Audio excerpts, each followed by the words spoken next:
Hello everyone, welcome back. तो इस video में मैं कुछ अलग से क्वेश्चंस लेके आया हूँ बेस्ड ऑन आरएस नोमेनक्लेचर के ऊपर, और हम ट्रिक से फटाफट से सोल्व करेंगे इन जस्ट सेकंड्स में। तो ये कुछ लास्ट वीडियो के कुछ हमने एग्जांपल सोल्व किए थे, मैं ट्रिक से फटाफट से बताया था कैसे सोल्व करने हैं। तो इसमें भी हम कुछ यही सोल्व करने वाले हैं क्वेश्चंस को, और वो होंगे डिफरेंट।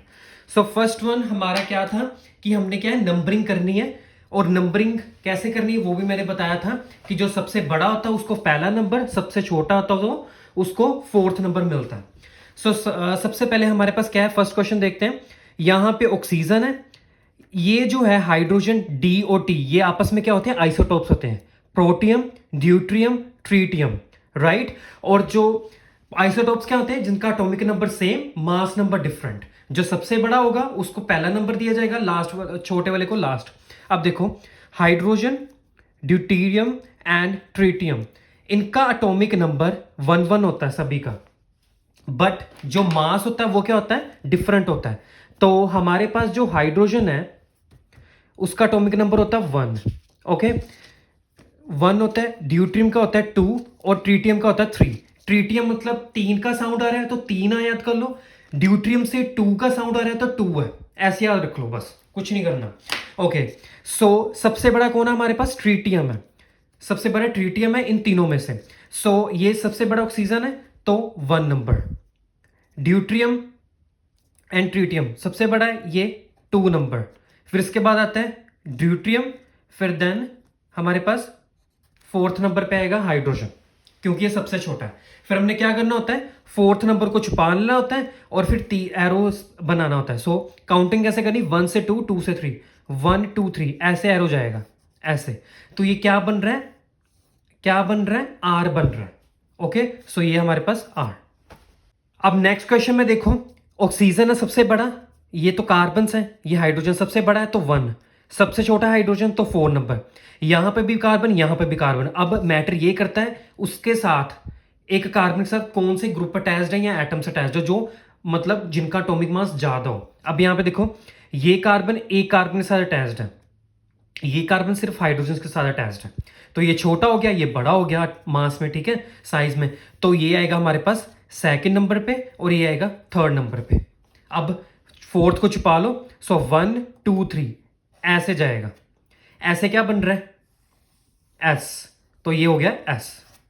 नेक्स्ट क्वेश्चन, देखने में लग रहा होगा कि ये थोड़ा सा डिफिकल्ट है, पर कुछ भी नहीं है, एक छोटी सी ट्रिक लगेगी।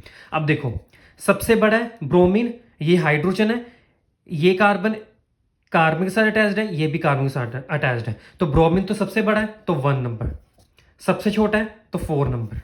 अब केस आता है यहां पे, कार्बन कार्बन, देखने में लग रहा है कि ये वाला ग्रुप और ये वाला ग्रुप बिल्कुल ही सेम है। तो इस केस में क्या देखा जाए, देखो, एल्कीन है, एल्कीन है, इस कार्बन के साथ CH3, का एल्कीन के साथ CH3, हाइड्रोजन भी है, हाइड्रोजन भी है, एक हाइड्रोजन यहाँ पे भी है, मतलब दोनों ही ग्रुप सेम है। अब इस केस में 2 3 कैसे किया जा सके, तो इस केस में आपने याद रखना है, अगर आप ध्यान से देखोगे एक अलग सी चीज आपको दिखेगी। अब देखो यहाँ पे एल्कीन है ना, ये वाला, ये एल्कीन है, तो ये हाइड्रोजन जो है वो क्या है, ट्रांस में लगे हुए हैं। इस एल्कीन में देखा जाए तो ये सिस पे लगे हुए हैं। तो आपने यही याद रखना है कि जो सिस को है सबसे पहले प्रायोरिटी देनी है, देन ट्रांस है। ओके, तो प्रायोरिटी केस यहां पे ये बनता है cis greater than trans, alkene. Alright, अब यहां पे क्या है, ये सिस है, ये क्या है, सिस है हमारे पास। तो सिस का मतलब जो सेम साइड पे ग्रुप्स होते हैं, सेम साइड पे एटम्स है ग्रुप्स, तो ये हो जाएगा 2, और ये ट्रांस है तो ये हो जाएगा 3। ओके, 4 को छुपा लिया, 1 2 3, ऐसे क्या बन रहा है, आर बन रहा है, आर बन रहा है, तो ये हो गया R. That's it. Now next question, ये तो सिंपल ही है। 4 सबसे बड़ा, 1 उससे छोटा, ये 2, और ये सबसे थोड़ा सा छोटा हो गया 3। छुपा लिया, 1 1 2 3, ऐसे आर बन रहा है तो आर हो गया। That's it. Now next question, अब देखो, इस केस में क्या है कि आप तो कह दोगे कि ये हो गया जैसे सेम है, 1 2 3 और ये 4। ओके, तो आप क्या करोगे, 4 को छुपा लोगे, 1 2 3 ऐसे ऐसे बनेगा, आर बनेगा, तो आर लिख के आ जाओगे, तो ये हो जाएगा गलत। तो इस केस में आपने थोड़ा सा याद रखना है कि जो सबसे छोटा होता है, जिसको सबसे छोटा नंबर दिया जाता है, हमेशा उसको डैश पोजीशन पे ही लगना चाहिए। तो वो एक्चुअल स्ट्रक्चर होता है, उसी से हम सोल्व करते हैं। जैसे आपने देखा होगा कि जितने भी मैंने केसेस लिए हैं, 4 नंबर पे डैश पे है, डैश डैश डैश। ओके, जो हमने प्रीवियस एग्जांपल की थी प्रीवियस वीडियो में, डैश डैश डैश, यहां पे भी डैश, यहां पे भी डैश, और यहां पे भी डैश। देखो, डैश डैश डैश। ओके, तो याद रखना है कि अगर छोटा ग्रुप वेज पोजीशन पे आता है, डार्क वाली पोजीशन पे आता है, तो उस केस में थोड़ा सा डिफरेंट वो क्या कर लेगा, अलग से कुछ वो कर लेता है, केस बन जाता है, एक्सेप्शन केस बन जाता है। ओके, व्हाटएवर जो भी है। अब देखो, इस केस में क्या करना है कि हमारे पास आर तो आ गया, अगर हमारे पास वेज पोजीशन पे है तो क्या करना है, हमने आर को हमने एस बना देना है, तो वो आपका आंसर होगा। आपने याद रखना है, ठीक है। पहले तो ऐसे सोल्व कर लिया, 1 2 3 नंबरिंग कर ले, हमें पता लग गया एरो घुमा के कि ये आर हो सकता है, एस हो सकता है। अगर तो आर है, एस बना दो। क्यों बनाना है, क्योंकि जब छोटा वाला दैट इज फोर्थ वाला वेज पोजीशन पे हो हमेशा। अगर तो हमारा आंसर आता है एस, तो हमने आर में चेंज कर देना था। बस इतना याद रखना है, कुछ भी नहीं करना। ओके, कोई चक्कर नहीं है। नेक्स्ट हमारे पास फिर नंबरिंग कर लेनी है।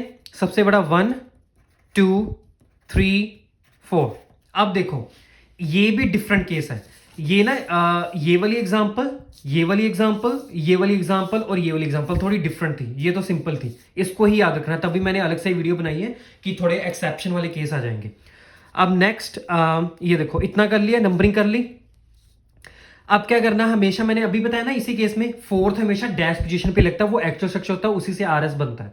ओके, अब जो हमारे पास चौथा ग्रुप है, दैट इज छोटे वाला ग्रुप है, दैट इज हाइड्रोजन, वो क्या है, प्लेन में लगा हुआ है। अब वेज पे भी नहीं है, प्लेन पे है। तो इस केस में क्या करना, हमने इसको यहां पे लेके जाना है। अगर हम यहां पे लेके जा रहे हैं तो ये वाला यहां पे आएगा, तो हमारे पास जो स्ट्रक्चर बनेगा वो ऐसे बनेगा। हाइड्रोजन अब डैश पोजीशन पे चला गया, यहां पे प्लेन पे आ गया फ्लोरीन, ये ऐसे रहेंगे क्लोरीन, और यहां पे ब्रोमीन, ऐसे हो गया। अब अगर ये चेंज हो रहे हैं ना आपस में, तो ये भी चेंज होंगे, तो ये ऐसे, ये यहां पे जाएगा और यहां पे जाएगा, थोड़ा ये वेज है थोड़ी। ओके, तो क्या होगा, जो एक्चुअल स्ट्रक्चर बनेगा अब ये बनेगा, यहां पे बना रहा हूं मैं ब्लू पेन से। हाइड्रोजन डैश पे आएगा, वेज पे आ गया, हम सॉरी प्लेन पे आ गया फ्लोरीन। ओके, ये क्लोरीन ऊपर चला गया, तो ये अब वेज पे जाएगा क्लोरीन, ये अब प्लेन पे आ जाएगा ब्रोमीन। अब नंबरिंग करो, सो 1 2 3 एंड 4। अब क्या करना है, एरो घुमा दो, चौथे को छोड़ दो, और 1 2 3 है, ऐसे जाएगा, एस बन रहा है ना, तो हमारे पास ये हो जाएगा एस। सीधा अगर ऐसा क्वेश्चन आएगा, सीधा सोल्व करके सीधा एस लिख दो बस। ये तो रफ वर्क में बना के दिखा देना, अगर थ्योरेटिकल एग्जाम तो बना के दिखा दो, अदरवाइज छोड़ दो। ओके, तो ये थी कुछ एक्सेप्शंस केसेस, इंपॉर्टेंट केसेस। अगर आप चाहते हो कि मैं और भी अलग अलग टाइप के, डिफरेंट टाइप के स्ट्रक्चर्स लेकर आऊं जिन जो एक्सेप्शंस दिखाते हैं, तो मुझे कमेंट करना। अदरवाइज ये मैंने कवर करवा दिया आरएस नोमेनक्लेचर टॉपिक, जो इंपॉर्टेंट था, विद ट्रिक के साथ। नेक्स्ट वीडियो में हम कुछ अलग से कुछ वीडियो बनाऊंगा। आई थिंक एरोमेटिसिटी के ऊपर थोड़ा सा कंसेप्ट रहता था, वो हम देखेंगे। सो मिलते हैं नेक्स्ट वीडियो में। Happy learning.